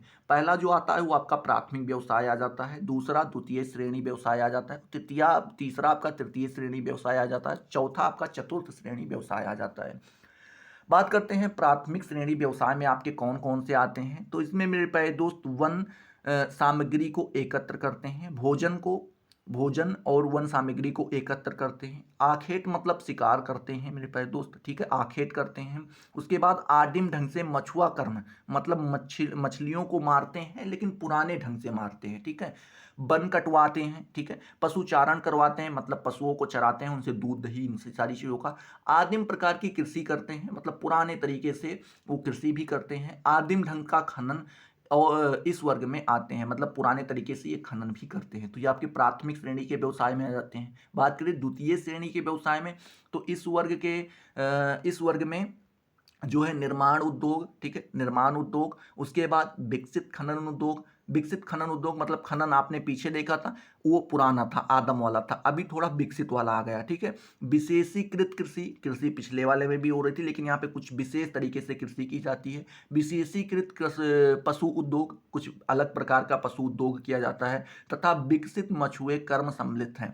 विकसित का मतलब आप समझ रहे हैं ना, कि ये थोड़े नए तरीके से जो है अब मछलियों को मारने का काम करते हैं, उनका पालन भी करते हैं, इस प्रकार से। तृतीय श्रेणी के जो व्यवसाय आते हैं, इसमें आपके परिवहन आ जाते हैं, व्यापार आ जाते हैं, बैंकिंग आ जाती है, संचार के साधन आ जाते हैं, व्यवसाय आ जाते हैं, ठीक है। ये आप प्रकार से यहाँ पे लिख सकते हैं। और जो चौथी श्रेणी होती है, इसमें मेरे प्यारे दोस्त उच्च सेवा आ जाता है, शिक्षा आ जाता है, प्रबंध आ जाता है, शासन आ जाता है, सुरक्षा आ जाती है, रिसर्च आ जाता है, ग्लोबलीय स्तर पर अंतर्राष्ट्रीय कार्यों संबंधित व्यवसाय। ये सारी चीज़ें जो हैं आपकी चतुर्थ श्रेणी के अंतर्गत आ जाती हैं, ठीक है। तो इस प्रकार से आप इसका जवाब दे पाएंगे। अगला नंबर प्रश्न, चौथा नंबर यहीं पे आपसे मेरे प्यारे दोस्त पूछ रहा है। क्या पूछ रहा है? अगला नंबर क्वेश्चन आपसे पूछ रहा है, संयुक्त राज्य अमेरिका के लौह इस्पात उद्योग का वर्णन आपको यहाँ पे करना है, ठीक है, ये आपका क्वेश्चन है। तो इसका जवाब मेरे प्यारे दोस्त आपको कुछ इस प्रकार से देना होगा कि विश्व में लौह इस्पात उत्पादन में संयुक्त राज्य अमेरिका का तीसरा स्थान है। बात करें दूसरे स्थान पे आपका जापान आ जाता है, ठीक है। इसमें आप लिखेंगे प्रमुख सुविधाएं कौन कौन सी हैं, तो आप लिखेंगे मेरे प्यारे दोस्त, क्या लिखेंगे? प्रमुख सुविधाओं के बारे में बात करें मेरे प्यारे दोस्त, तो आप लिख सकते हैं यहाँ पर कि देश के पूर्वी भाग में, क्या आप लिखेंगे, देश के पूर्वी भाग में लौह इस्पात निर्माण के संकेंद्र और विकास के लिए प्रमुख निम्न सुविधाएं प्राप्त हैं। पहला क्या बताया गया है? पहला बताया गया है कि एप्लिसन, क्या मेरे पास दोस्त है, एप्लेसियन कोयला क्षेत्र से कोयला मिल जाता है, चूँकि उन चीज़ों को गर्म करने के लिए, इन सारी चीज़ों उपयोग में लाने के लिए जो है आपको कच्चे माल को पक्का बनाने के लिए कोयला वगैरह की ज़्यादा ज़रूरत पड़ती है ना, भट्टी वगैरह में डालेंगे तभी तो उन चीज़ों को पका पाएंगे। दूसरा बताते हैं सुपीरियर झील के पश्चिम दक्षिण, क्या मेरे पास दोस्त, पश्चिम दक्षिण स्थित लोहे की खदानों से लौह अयस्क प्राप्त हो जाता है, ठीक है। तीसरा आप लिखेंगे बड़ी झीलों, नाव्य नदियों, ठीक है, नहरों के द्वारा बहुत उत्तम तथा सस्ते परिवहन की सुविधा मिल जाती है। चौथा आप लिखेंगे इस प्रदेश में रेल मार्गों और सड़कों का सघन जाल बिछा हुआ है। पांचवां आप लिखेंगे यह प्रदेश बढ़ता हुआ औद्योगिक बाजार क्षेत्र है, ठीक है, जिसमें विभिन्न निर्माण उद्योगों में लौह अयस्क की खपत बनी रहती है। तो यहाँ पे ये चार सुविधाएं आपको वहाँ पे देखने को मिल जाती हैं। अगला आप लिखेंगे मेरे प्यारे दोस्त की संयुक्त राज्य अमेरिका में लौह इस्पात निर्माण के केंद्र 6 प्रमुख क्षेत्रों में स्थित है। क्या लिखेंगे कि संयुक्त राज्य अमेरिका में लौह इस्पात निर्माण के केंद्र जो है 6 प्रमुख क्षेत्रों में आपको देखने को मिलता है। पहला आपका जाता है पीटर्सबर्ग यांगस्टाउन क्षेत्र, ठीक है, इसके 3 भाग हैं। पहला तो आपका जाता है पीटर्सबर्ग क्षेत्र, दूसरा आपका जाता है यांगस्टाउन क्षेत्र, और तीसरा आपका जाता है जोहान्स टाउन क्षेत्र। जोहान्स टाउन क्षेत्र ये आपका तीसरा हो जाता है। बात करें पीटर्सबर्ग क्षेत्र के बारे में तो यहाँ पे आप लिखेंगे इसमें ओहियो नदी, क्या मेरे पास दोस्त, ओहियो नदी, मनोगहेला, ओहियो नदी, मनोगहेला नदी और अलेघेनी नदी की घाटियों में इस्पात निर्माण की मीलें अवस्थित हैं, ठीक है। आगे लिखेंगे ये मीलें पीटर्सबर्ग से 65 किलोमीटर की दूरी के अंदर हैं। दूसरा आप लिखेंगे यांगस्टाउन क्षेत्र, इसके बारे में आप लिखेंगे इसमें यांगस्टाउन से 50 किलोमीटर की दूरी में सेनागो और माहोनिंग नदी की घाटियों में इस्पात मिले अवस्थित हैं, ठीक है। आप तीसरे नंबर पे आप लिखेंगे जोहान्स टाउन क्षेत्र के बारे में, तो यहाँ पे लिखेंगे जो कोनेमाग नदी, क्या, जो कोनेमांग नदी को घाटी के कोयले की खानों के समीप स्थित है, ठीक है। आगे आप लिखेंगे नदी की सहायक धाराओं ने कोयले की परतों को काट दिया है, जिससे खनन में बड़ी सुविधा होती है, ठीक है। आगे तीसरा नंबर आप जब दूसरा नंबर डालेंगे, ये आपका पीटर्सबर्ग यांगस्टाउन क्षेत्र था, ठीक है, उसके 3 भाग थे। अब दूसरा नंबर जो आपका आ जाएगा वो आ जाएगा शिकागो गैरी क्षेत्र, क्या, शिकागो गैरी क्षेत्र। इसमें आप लिखेंगे संयुक्त राज्य अमेरिका के उत्पादन में अब प्रथम स्थान शिकागो गैरी क्षेत्र का है, ठीक है। आगे आप लिखेंगे यहाँ संयुक्त राज्य अमेरिका का 35% इस्पात उत्पादन होता है। कितना होता है? 35% इस्पात उत्पादन होता है। इसमें आप लिखेंगे इस क्षेत्र में मुख्य इस्पात केंद्र शिकागो आ जाता है, दूसरा आपका गैरी आ जाता है, तीसरा इंडियाना आ जाता है, चौथा हार्बर आ जाता है, पांचवा आपका जो है जोलियट आ जाता है, छठा आपका मिलवाकी आ जाता है और सातवां आपका सेंट लुई आ जाता है। ये 7 वहाँ पे क्षेत्र हैं। आगे आप लिखेंगे इस क्षेत्र में निर्मित इस्पात का इंजीनियरिंग उद्योग, रेलवे उद्योग, जलपोत निर्माण, कृषि यंत्र निर्माण तथा अन्य क्षेत्र उद्योगों में उपयोग किया जाता है। तीसरा नंबर आप डालेंगे झील तटीय क्षेत्र। इस क्षेत्र में आप लिखेंगे कि इरी झील के तट पर लगभग 12 इस्पात केंद्र हैं। कितने हैं? लगभग 12 इस्पात केंद्र हैं। इन इस्पात केंद्रों को विशेष सुविधा यहाँ है कि ये लोहे अयस्क के अपेक्षाकृत समीप हैं। जो लोहा अयस्क क्षेत्र है मेरे प्यारे दोस्त, उसके काफ़ी ज़्यादा क्या हैं, ये समीप हैं, उसके पास ही पड़ जाते हैं। यद्यपि ये कोयले की खानों से दूर हैं। ये यहाँ पे थोड़ा दिक्कत आ जाती है कि ये कोयला का खान जो है दूर है, चूंकि कोयला मंगाने में उन्हें थोड़ा समय लगता है, लेकिन लोहे के एकदम पास है, जहाँ से लोहे का उत्पादन होता है, लोहे के कच्चे माल निकलते हैं इस बात के लिए, वो मेरे प्यारे दोस्त यहाँ पे काफ़ी ज़्यादा नज़दीक पड़ जाते हैं इनसे। आगे आप लिखेंगे लौह अयस्क के लदे जलप्रोत सीधे झोंका भाटियों पर जाकर कच्ची धातुएं उतारते हैं, कोयला रेल मार्ग से पहुंचता है, ठीक है। तो यहाँ पे आपको पता हो गया कि क्या होता है कि जलपोत क्या करते हैं, सीधा झोंका भाटिये पर जाकर के जो है लौह अयस्क को उतार देते हैं, और जो आपका कोयला का काम होता है वो रेल मार्गों द्वारा हो जाता है, ठीक है। चलिए तीसरा हो गया। चौथा नंबर जो यहाँ पे बताया गया है वो मध्य अटलांटिक समुद्र तट प्रदेश, ठीक है, ये चौथा है। यहाँ पे टोटल आपको यहाँ पे कितने पढ़ने थे मेरे प्यारे दोस्त? 6 पढ़ने थे। आप यहाँ पे चौथा पढ़ रहे हैं, मध्य अटलांटिक समुद्र तट प्रदेश। इसमें आप लिखेंगे न्यू इंग्लैंड राज्य में वर्जीनिया तक का यह महत्वपूर्ण और विकास करता हुआ इस्पात क्षेत्र है, ठीक है। आगे आप लिखेंगे मुख्य निर्माण केंद्र बेल्थियम, क्या, बेल्थियम, जो कि आपका कहाँ पर है मेरे प्यारे दोस्त? तो आपका फिलाडेल्फिया तट के समीप है, ठीक है। दूसरा आपका आ जाता है स्पैरोज पॉइंट जो है आपका ये बाल्टीमोर तट के समीप है, ठीक है। तीसरा आपका आ जाता है मोरिसविल आपका जो है ये आपका ट्रेंटन के समीप है। आपका चौथा आपका आ जाता है कैमडन कैमडन जो आपका है मेरे पास दोस्त डेलावेयर की नदी के समीप है। और आपका अगला आ जाता है ईस्टर्न और फिलिपिसबर्ग, ठीक है। ये यहाँ पे इतने मुख्य केंद्र हैं। अगला बात करते हैं यहाँ पे मेरे पास दोस्त, तो लिखेंगे कि 5वां नंबर दक्षिणी इस्पात क्षेत्र। क्या दक्षिणी इस्पात क्षेत्र में आप लिखेंगे तो इसके दो भाग हैं। क्या है मेरे पास दोस्त, दो भाग हैं। तो पहला आप लिखेंगे संयुक्त राज्य अमेरिका के दक्षिण इस्पात केंद्र अलबामा राज्य का बरिंघम सबसे बड़ा और महत्वपूर्ण केंद्र है। क्या है, सबसे बड़ा और महत्वपूर्ण केंद्र है। इसकी अवस्थिति अद्वितीय है, मतलब इसके जैसा दूसरा कोई नहीं है। यहाँ तीनों कच्चे माल लौह अयस्क कोयला और चूना पत्थर इसी क्षेत्र में मिल जाते हैं, मतलब किसी को कहीं लाने से जरूरत नहीं पड़ती, ये तीनों के तीनों यहीं पे मिल जाते हैं। स्थानीय अयस्क पर मिलाने के लिए उत्तम अयस्क बेंजुला से आता है। क्या होता है, इन चीज़ों को मिलाने के लिए जो है जो उत्तम अयस्क होते हैं वो कहाँ से आते हैं, बेंजुला से आते हैं। इन कच्चे मालों की समीपता के कारण परिवहन लागत बहुत कम रहती है, श्रमिक भी सस्ते मिलते हैं। इन कारणों से बरिंघम सारे संयुक्त राज्य अमेरिका का सबसे सस्ता इस्पात निर्माण करता है, ठीक है। आगे आप लिखेंगे परंतु इस क्षेत्र में कोई उत्तम औद्योगिक बाजार नहीं है, इसलिए बाजारों तक इस्पात पहुंचाने में परिवहन लागत अधिक पड़ती है। क्या होती है, ज़्यादा पड़ती है जिससे इस्पात का मूल्य बढ़ जाता है। दूसरा आप यहाँ पे लिखेंगे मेरे प्यारे दोस्त दक्षिणी इस्पात क्षेत्र के अंतर्गत कि टेक्सा राज्य में हाउस्टन, क्या टेक्सा राज्य में हाउस्टन, उसके बाद डैगर फील्ड मुख्य इस्पात केंद्र हैं। यहाँ पे आप लिखेंगे यहाँ कच्चा माल और बाजार परस्पर समीप है, ठीक है। फिर लिखेंगे गैडर फील्ड में इस्पात की पाइपों का उत्पादन मुख्य है, जो तेल और गैस क्षेत्रों में प्रयोग की जाती हैं, ठीक है। छठा नंबर आप हेडिंग यहाँ पे डालेंगे पश्चिमी क्षेत्रों में इस्पात केंद्र। यहाँ पे आप लिखेंगे प्रशांत महासागरीय तट में उद्योगों के विकास के लिए और युद्ध नीतिक विचार से इस्पात निर्माण के कुछ केंद्र संयुक्त राज्य अमेरिका के पश्चिमी भाग में विकसित हुए हैं, ठीक है। उसमें उसके कुछ प्रमुख केंद्र हैं, कौन कौन से हैं, तो यहाँ पे आप पहला लिखेंगे मेरे प्यारे दोस्त प्यूबलो डेनवर, ठीक है। ये आपका कहाँ है मेरे प्यारे दोस्त, ये आपका कोलोरेडो में है। दूसरा आपका आ जाता है प्रोबो और जेनेवा, ये आपका उटाह क्षेत्र में है। तीसरा आपका आ जाता है टोकोमा, ये आपका वाशिंगटन में है।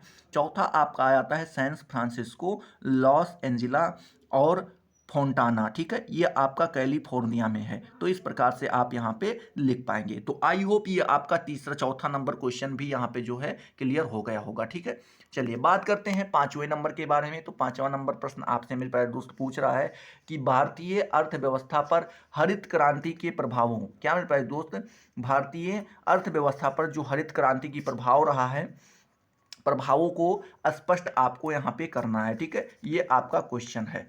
तो इसमें भी आपके कम से कम 6, 7, 8, 10 पॉइंट तो कम से कम हो जाते हैं। तो इनको भी शॉर्टकट में देखने का हम प्रयास करेंगे, 10-12 पॉइंट हो जाते हैं।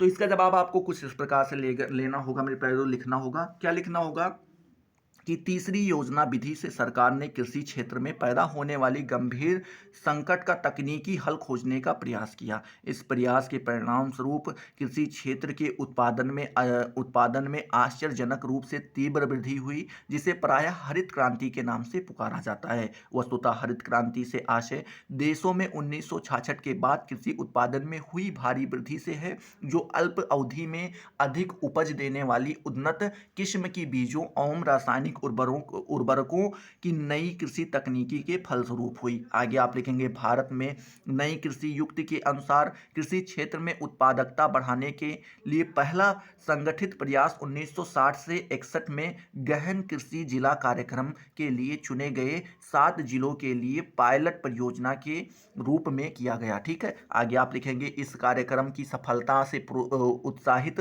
होकर सरकार ने अक्टूबर 1965 में इससे संशोधित, ठीक है, में 1965 में इसके संशोधित रूप को गहन कृषि क्षेत्र कार्यक्रम नाम से देश के 114 चुने गए जिलों में चलाया, ठीक है। इस प्रकार से आप लिखेंगे। अब लिखेंगे हरित क्रांति के प्रमुख कार्यक्रम क्या रहे हैं, तो यहाँ पे आप लिखेंगे कृषि विकास की नई नीति हरित क्रांति के प्रमुख कार्यक्रम निम्नलिखित हैं। यहाँ पे पहला जो आप लिखेंगे तो पहला लिखेंगे क्या, उन्नत बीज तैयार करने का कार्यक्रम। इसमें आप लिखेंगे उन्नत कृषि उन्नत बीजों पर निर्भर करती है। फिर आगे आपको लिखना होगा इस क्षेत्र में 2 राष्ट्रीय स्तर के निगम, राष्ट्रीय बीज निगम, ठीक है, राष्ट्रीय बीज निगम और भारतीय राज्य फार्म निगम।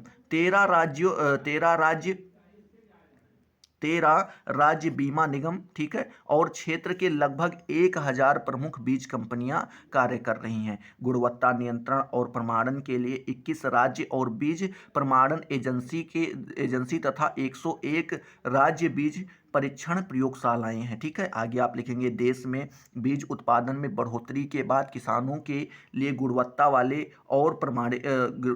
वाले तथा प्रमाणिक बीज की उपलब्धता इस समय करीब 10 लाख टन है। कितना है, 10 लाख टन है। वर्ष 2002 से 2003 में 49,000 कुंटल ब्रीडर बीज, 6 लाख कुंटल फाउंडेशन बीज और 93 लाख कुंटल प्रमाणित बीज वितरित किए गए, ठीक है। दूसरा नंबर यहाँ पे आप डाल के लिखेंगे लघु सिंचाई कार्यक्रम पर बल। यहाँ पे लिखते हैं हरित क्रांति नीति में पंपिंग सेट, क्या मेरे प्यारे दोस्त, हरित क्रांति नीति में पंपिंग सेट, व्यक्तिगत नलकूप और फिल्टर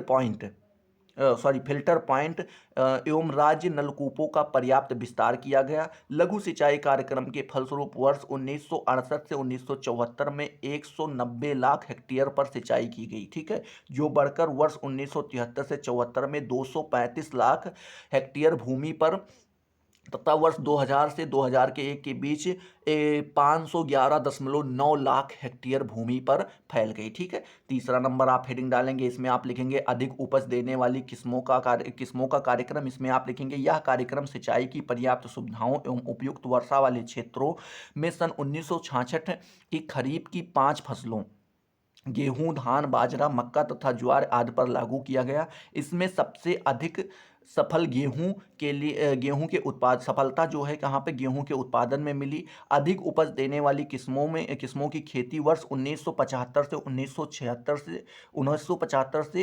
1976 तक लगभग 319 लाख हेक्टेयर भूमि पर की गई थी, जबकि 1990 से 91 में 639 लाख हेक्टेयर भूमि पर अधिक उपज देने वाली फसलों की खेती की गई। वर्ष 1998 से 99 तक जो है क्या किया गया मेरे प्यारे दोस्त, वहाँ पे जब गणना की गई तो पता लगा कि 784 लाख हेक्टेयर, क्या 784 लाख हेक्टेयर भूमि पर अधिक उपज देने वाली फसलों की खेती की गई। पंजाब, हरियाणा, बिहार, उत्तर प्रदेश में अधिक उपज वाली किस्मों का प्रयोग काफ़ी बढ़ा है, ठीक है। इसके अतिरिक्त गुजरात, हिमाचल प्रदेश, जम्मू कश्मीर, केरल, तमिलनाडु, पश्चिमी बंगाल में भी इस कार्यक्रम की प्रगति हुई है। चौथा आप लिखेंगे रासायनिक खादों के प्रयोग में वृद्धि। यहाँ पे आप लिखेंगे कि रासायनिक खादों के प्रयोग से उत्पादन में काफ़ी वृद्धि की जा सकती है। वर्ष 1966 से 1967 में देश में रासायनिक खादों का उपयोग बहुत तेजी से बढ़ा, इसीलिए इनका घरेलू उत्पादन तथा आयात भी बढ़ाना पड़ा, ठीक है। वर्ष 1968 से 1969 में रासायनिक खादों का कुल उपयोग 17.6 लाख टन था, जो 1973 से 1974 में बढ़कर 28.4 लाख टन हो गया, ठीक है। 1976 से 1977 में लगभग 36 लाख टन रासायनिक खाद का उपयोग किया गया, जो वर्ष 1990 से 91 के बीच में बढ़कर 1,25,000.46 लाख टन हो गया, ठीक है। वर्ष 2001 से 2020 के दौरान यही 173.60 लाख टन उर्वरकों की खपत की गई, ठीक है। पांचवा नंबर आप लिखेंगे बहुफसली कार्यक्रम में आपको लिखना होगा हरित क्रांति को सफल बनाने के लिए वर्ष 1967 से 1968 में बहुफसली कार्यक्रम क्रियान्वित किया गया।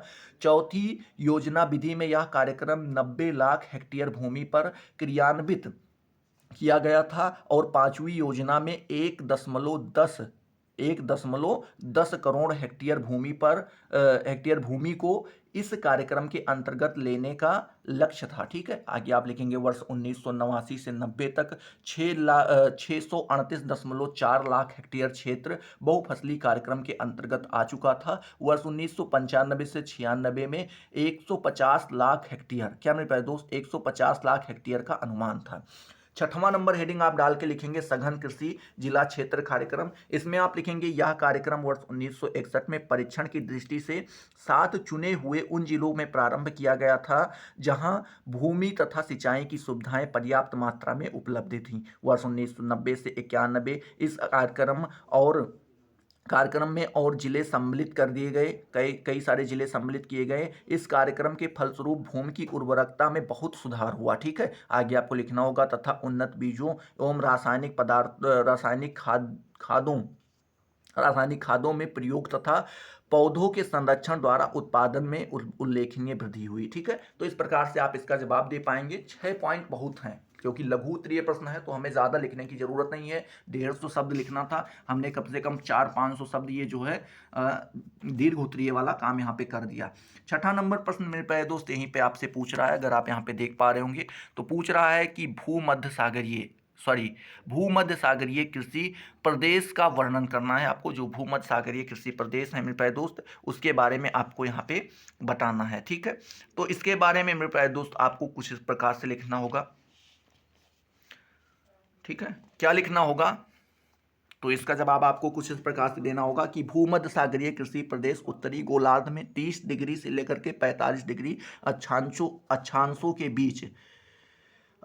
के बीच तथा दक्षिणी गोलार्ध में 30 डिग्री से लेकर के 40 डिग्री के बीच महाद्वीपों के पश्चिमी तटों पर स्थित है। ठीक है, आगे आप लिखेंगे इस प्रकार के प्रमुख प्रदेश निम्न है। यहाँ पे भूमध्य सागर के समीपवर्ती देश, इसमें कौन कौन सा आपका आ जाता है, पहला तो आ जाता है स्पेन, दूसरा पुर्तगाल, तीसरा दक्षिणी फ्रांस, फिर इटली, फिर प्रायद्वीप युगोस्लाविया, ठीक है, उसके बाद बल्कान, फिर प्रायद्वीप, फिर उसके बाद सीरिया, फिर इजराइल, ठीक है, उसके बाद अफ्रीका के उत्तरी तटीय क्षेत्र ये आ जाते हैं। दूसरा आप यहाँ पे लिखेंगे पश्चिमी संयुक्त राज्य अमेरिका के कैलिफोर्निया की घाटी। तीसरा आप लिखेंगे दक्षिणी अमेरिका में मध्य चिली। ठीक है, चौथा आप लिखेंगे अफ्रीका के दक्षिणी पश्चिमी भाग में केप प्रांत। ठीक है, और आखिरी 5वां नंबर आप लिखेंगे दक्षिणी पश्चिमी ऑस्ट्रेलिया तथा उत्तरी न्यूजीलैंड, ये आपका 5वें में आ जाता है। आगे आप लिखेंगे भूमध्य सागरीय प्रदेशों की जलवायु समशीतोष्ण, क्या मेरे प्यारे दोस्त, भूमध्य सागरीय प्रदेशों की जलवायु समशीतोष्ण है। ठीक है, यहाँ पे आगे लिखेंगे यह शीतकाल में पछुआ पवनों से वर्षा होती है जिसकी मात्रा 50 से 80 सेंटीमीटर तक होती है। ग्रीष्म ऋतु शुष्क एवं धूपदार होती हैं। क्या होती हैं, यहाँ की जो ग्रीष्म ऋतु शुष्क एवं क्या होती हैं, धूपदार होती हैं तथा सिंचाई आवश्यक होती है। फिर आगे आप लिखेंगे इस प्रकार की जलवायु आर्थिक विकास के अनुकूल होती है, इसीलिए भूमध्य सागरीय प्रदेशों के को विकास, क्या मेरे प्यारे दोस्त, भूमध्य सागरीय प्रदेशों को विकास का प्रदेश कहा जाता है। भूमध्य सागरीय कृषि प्रदेश फलों की कृषि के लिए विश्वविख्यात है। ठीक है, आगे आप इसी में लिखेंगे भूमध्य सागरीय कृषि प्रदेश की प्रमुख फसलें, ये दूसरा नंबर इसी में आपका आ जाएगा। इसमें आप लिखेंगे इन प्रदेशों में विभिन्न प्रकार की फसलें, पशुपालन और बागवानी होती है। ठीक है, भूमध्य सागरीय फसलें 3 प्रकार की होती हैं। पहला आपका आ जाता है शीतकालीन खाद्यान्न एवं सब्जियां, इसमें आप लिखेंगे पहला खाद्यान्न आ जाता है। खाद्यान्न में आपका कौन कौन सा, गेहूं और जौ, मक्का, 3 चीजें आ जाती हैं। सब्जियों में आपके आलू, मटर, सेम, गाजर, गोभी, बंद गोभी, टमाटर, प्याज, चुकंदर आदि आ जाते हैं। दूसरा आपका आ जाता है ग्रीष्मकालीन फसलें, इसमें आप लिखेंगे चारे की फसलें, क्या होती हैं, चारे की फसलें, इसमें आप लिखेंगे क्लोवर, उसके बाद अल्फाका, ठीक है, उसके बाद आप लिखेंगे तूफाइन, फिर उसके बाद बरसीम आदि आ जाती हैं। ठीक है, उसके बाद फल में बात करें तो इसमें अंगूर, सेब, नाशपाती, आलूचा आ जाता है। ठीक है, और भी सारी चीज़ें आ जाती हैं। तीसरा जो आपका आ जाता है वो जाता है असिंचित फल, इसमें आप लिखेंगे जैतून, ठीक है, उसके बाद खुबानी, अंजीर, अंगूर, ठीक है, और सूखे मेवे आदि आ जाते हैं। खट्टे रसदार फल में संतरा आपका आ जाता है, ठीक है। उसके बाद चकोतरा आ जाता है, नींबू आ जाता है और नारंगी, ये सारी चीज़ें आ जाती हैं। तो इस प्रकार से जो है आप भूमध्य सागर के बारे में यहाँ पे बता पाएंगे, ठीक है। चलिए, अगला नंबर प्रश्न आपसे यहाँ पे पूछा गया है, पेट्रो रसायन उद्योग पर संक्षिप्त टिप्पणी आपको यहाँ पर लिखनी है, ठीक है। मोस्ट इंपॉर्टेंट क्वेश्चन, लगातार पूछा जाने वाला क्वेश्चन कौन सा है आपका, तो ये आपका है पेट्रो के बारे में पूछ रहा है यहाँ पर। पेट्रो रसायन उद्योग पर आपको जो है संक्षिप्त में टिप्पणी लिखनी होगी, ठीक है। और ये आपका लघु उत्तरीय का आखिरी प्रश्न भी है, ठीक है। चलिए, बात करते हैं तो यहाँ पे आपका लगभग 1 घंटा बीत भी गया है, काफ़ी ज़्यादा समय पता भी नहीं चला, लेकिन चलिए कोई दिक्कत नहीं है। चलते हैं, देखते हैं पेट्रो रसायन के बारे में। तो यहाँ पे आप लिखेंगे, भारत में पेट्रो रसायन उद्योगों का महत्व विविध प्रकार के उपयोगी रसायनों उत्पादन के कारण है। पेट्रो रसायन प्राकृतिक गैस तथा नेफ्था जैसे पेट्रोलियम पदार्थों तैयार किए जाते हैं, ठीक है। आगे आप लिखेंगे, तथा एल्कोहल और कैल्शियम कार्बाइड से भी इन्हें निकाला जा सकता है, ठीक है। लिखिए, आगे लिखेंगे, भारत में इस उद्योग का आरंभ मुंबई में निजी क्षेत्रों में लघु नेफ्था क्रैकर क्रैकर क्या मैं पेट्रोल लघु नेफ्था क्रैकर इकाई की स्थापना से हुआ। आगे आप लिखेंगे, पेट्रो रसायन उद्योग के अंतर्गत अनेक महत्वपूर्ण पदार्थ का उत्पादन किया जा रहा है। इलेक्ट्रॉनिक्स की बात, इसमें बात करें कौन कौन से, तो electronics, automobile, engineering, plastic, housing camping आदि में भी पेट्रो रसायन उद्योग का महत्वपूर्ण भूमिका है, ठीक है। उद्योग की क्या है, महत्वपूर्ण भूमिका है। आगे आप लिखेंगे, देश के प्रमुख पेट्रो रसायन उत्पादकों की खपत वर्ष 1979 से 1980 में 7.5 लाख मीटर क्या है मेरे प्यारे दोस्त, मीटर टन के मुकाबले 1993 से 1994 में 36 लाख मीटर टन हो गई, ठीक है। आगे आप लिखेंगे, तथा वर्ष 2000 तक 70 लाख मीटर टन खपत हो गई। देश में पेट्रो रसायन उत्पादन की भारी खपत को देखते हुए सरकार ने कई विशाल पेट्रो रसायन परिसरों के निर्माण की स्वीकृति दे दी है, ठीक है। जिसमें कुल 35,000 करोड़ रुपए की पूंजी का निवेश हुआ है, ठीक है। पेट्रो रसायन उत्पादन के निर्यात में भी उल्लेखनीय वृद्धि हो रही है। वर्ष 1993 से 94 में 815 करोड़ रुपए मूल्य के उत्पादों का निर्यात किया गया, ठीक है। क्या किया गया, निर्यात किया गया। रसायन तथा पेट्रो रसायन के अंतर्गत 3 पेट्रो रसायन संगठन कार्यरत हैं, ठीक है। आगे यहाँ पे नंबर 1 डाल के लिखेंगे, पहला कौन सा है, तो पहला आपका है, मार्च 1969 में सार्वजनिक क्षेत्र में Indian petro chemicals corporation limited ICPL की स्थापना की गई।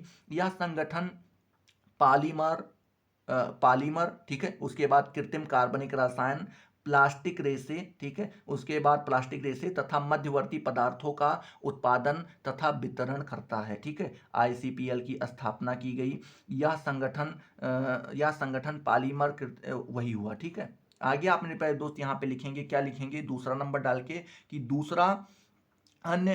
दूसरा अन्य आलीफिन संयंत्र नमोधाने महाराष्ट्र में स्थापित किया गया। तीसरा आप लिखेंगे, तीसरे कारखाने की स्थापना गंधार गुजरात में स्वीकृत की गई, ठीक है। इस प्रकार से आप यहाँ पे तीनों के बारे में लिख पाएंगे। आगे आप लिखेंगे, पेट्रो रसायन उद्योग में प्लास्टिक उद्योग विशेष महत्वपूर्ण है। प्लास्टिक उद्योगों के विकास एवं प्रशिक्षण हेतु प्लास्टिक इंजीनियरिंग और प्रौद्योगिकी का केंद्रीय संस्थान CIPET, ठीक है, सीपेट जिसे कहते हैं, संस्थान स्थापित किया गया। इसका मुख्यालय चेन्नई मद्रास में है, ठीक है। तो इस प्रकार से आप इसके बारे में यहाँ पे लिख पाएंगे। तो आई होप ये सारी चीज़ें आपको यहाँ पे क्लियर हो रही होंगी। अगर क्लियर हो रही हैं तो फटाफट वीडियो को लाइक करो, अपने दोस्तों के साथ शेयर करो। एक क्वेश्चन आपका और भी है, यहाँ पे 8वां नंबर पूछ रहा है, आर्थिक भूगोल संसाधनों का अध्ययन है, ठीक है।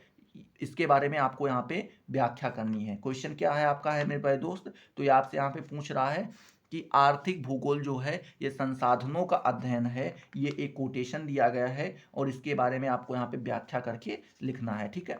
चलिए, तो इसका जवाब मेरे प्यारे दोस्त आपको कुछ इस प्रकार से देना होगा। क्या देना होगा कि आर्थिक भूगोल के अंतर्गत संसार के विभिन्न प्रदेशों में मानव की आर्थिक क्रियाओं का अध्ययन किया जाता है। आर्थिक क्रियाओं का अध्ययन वास्तव में संसाधनों के संबंध में मानव का अध्ययन है। मानव कृषि द्वारा फसलें उगाता है। मत्स्य कर्म द्वारा मछली प्राप्त करता है। वनों से वृक्ष को काटकर इमारती लकड़ें प्राप्त करता है। खनन द्वारा लोहा, कोयला आदि खनिज पदार्थों को प्राप्त करता है।